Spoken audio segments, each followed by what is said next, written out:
Bharat Olympics में medals क्यों नहीं ला पाता, then this video is for you.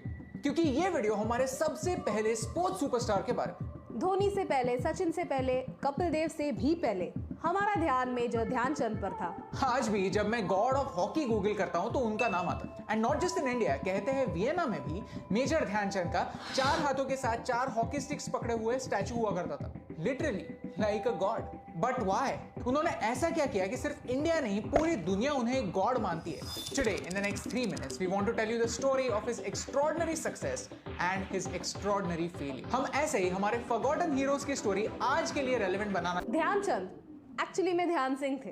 आज 29 अगस्त उनका बर्थडे है और आज भारत में नेशनल स्पोर्ट्स डे सेलिब्रेट होता है। 16 साल की उम्र में उन्होंने आर्मी ज्वाइन की। उनकी सैलरी थी महीने के 12 रुपए, लेकिन वो उनके लिए काफी थी क्योंकि उसमें एक हॉकी की बॉल आ जाती थी। फिर काम के बाद रात के वक्त पेड़ के टूटे ब्रांचेस के साथ ध्यान सिंह हॉकी खेलते थे। मूनलाइट में उन्हें हॉकी खेलते देख उनके सीनियर्स ने उन्हें ध्यानचंद कहना शुरू किया और इसी के साथ इंडियन हॉकी का गोल्डन पीरियड शुरू किया। 1928 एम्स्टरडैम ओलंपिक्स। जब बाकी की टीम्स 1 या 2 गोल के डिफरेंस के साथ जीती थी, भारत का स्कोर कार्ड कुछ ऐसा लगता था।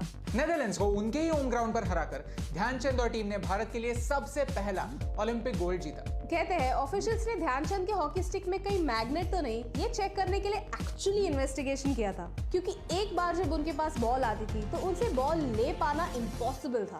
During this time Bharat Britishers का गुलाम था। भारत के एथलीट्स को ओलंपिक्स के लिए भेजना ब्रिटिशर्स को waste of time and money लगता था। 4 साल बाद लॉस एंजलिस में ओलंपिक्स होने वाले थे और तभी हमारे हॉकी टीम के पास पार्टिसिपेट करने के लिए भी पैसे नहीं थे। तभी उन्होंने पंजाब नेशनल बैंक से लोन लेकर पार्टिसिपेट किया और सिर्फ पार्टिसिपेट ही नहीं, डोमिनेट किया। इसी टूर्नामेंट में हमारी टीम ने यूएसए के अगेंस्ट 24 गोल्स का एक इंटरनेशनल रिकॉर्ड बनाया और ये रिकॉर्ड 2003 तक कोई टीम ब्रेक नहीं कर पाई। भारतीय हॉकी टीम ने इस ओलंपिक्स में भी गोल्ड मेडल जीता, लेकिन जीतने के बाद भी इन पैसों से वो बैंक का लोन नहीं पे ऑफ कर पाई। डॉन ब्रैडमैन, एक क्रिकेट के लेजेंड, जब ध्यानचंद जी को मिले तो उन्होंने कहा ये गोल्स ऐसे स्कोर करते हैं कि क्रिकेट में कोई रन स्कोर करता, उनके लिए इतना इजी है। लेकिन ध्यानचंद और टीम की सबसे बड़ी विक्ट्री 1936 के बर्लिन ओलंपिक्स में हुई। ड्यूरिंग दिस टाइम जर्मनी में भी एक गॉड का जन्म हुआ था। आज हम इस गॉड को हिटलर कहते हैं। माना जाता था जर्मनी की ग्लोरी को अगर कोई रिस्टोर कर सकता है, गरीबी दूर कर सकता है, जर्मनी को फिर से एक डोमिनेटिंग नेशन बना सकता है, तो वो है हिटलर। और डोमिनेंस दिखाने का स्पोर्ट्स से बेटर अल्टरनेटिव क्या है? बर्लिन ओलंपिक्स में इंडिया के पहले ही मैच के बाद पूरा शहर में पोस्टर्स लग गए। हॉकी का एक मैजिशियन आया है और उसे देखने के लिए ओलंपिक स्टेडियम चलो। कहां से? इंडिया से, वो स्नेक चार्मर्स वाला देश। जब भारत सिर्फ एक ब्रिटिश कॉलोनी माना जाता था तो हमारी हॉकी टीम ने खेल खेल में इंटरनेशनल लेवल पर हमें एक नई identity the. We won the finals against Germany after scoring 8 goals. Hitler was so impressed with Dhyanchand that he actually met him and asked him कि आपकी इंडियन आर्मी में रैंक क्या है? तब ध्यानचंद लैंस नाइक रैंक पर थे। Hitler said, "Come and join Germany. Be a part of our army. I'll make you a colonel. You'll get respect, money, fame." To which Dhyanchand said, "No, no to the most feared leader in the world. Yes to a Bharat that was a slave back then." एक ऐसा भारत जो आजाद होगा भी या नहीं ये किसी को पता नहीं था। एक ऐसा भारत जिसे ब्रिटिश राज ने 200 साल लूटकर गरीब बना दिया था। एक ऐसा भारत जिसने इतनी सारी अचीवमेंट्स के बाद भी आज तक उन्हें भारत रत्न नहीं दिया। इफ यू आर एक्सपेक्टिंग कि 3 ओलंपिक गोल्ड मेडल जीतने के बाद उन्हें यहाँ पर एक हीरो जैसे ट्रीट किया जाएगा, then my friend you are wrong. After retiring, he faced a lot of financial problems. In the end, he was diagnosed with liver cancer and he passed away in AIIMS Delhi in a general ward as if he was a nobody. Bharat Olympics में medals क्यों नहीं ला पाता?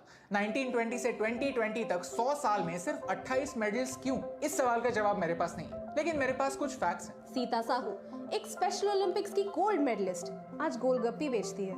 हमारी kabaddi team 2011 में world cup जीतने के बाद रिक्शा में ट्रॉफी घर ले आती है। दिनेश कुमार एशियन गेम्स में सिल्वर मेडल लाने के बाद लोन पे ऑफ करने के लिए कुल्फी बेचते हैं। अगर हम हमारे विनर्स को लूजर्स जैसे ट्रीट करेंगे तो कोई जीतना ही क्यों चाहेगा? जब तक हमारे पॉलिटिशियंस खुद को ही भारत रत्न देने में बिजी रहेंगे, तब तक हमारे ये असली हीरोज, असली जेम्स, असली रत्न ऐसे ही सफर करते रहेंगे। Today on national sports day we have to ask ourselves, अगर हम भी ब्रिटिशर्स की तरह ऐसे ही सोचेंगे कि sports is a waste of time and money, तो क्या फर्क पड़ता है? अगर आज भी हमारा ध्यान सिर्फ कुछ ही खेलों पर रहेगा तो क्या फर्क पड़ता है? अगर आज भी ब्यूरोक्रेसी की वजह से टैलेंट को देखकर अनदेखा करेंगे तो क्या फर्क पड़ता है? तो हम क्या कर सकते हैं?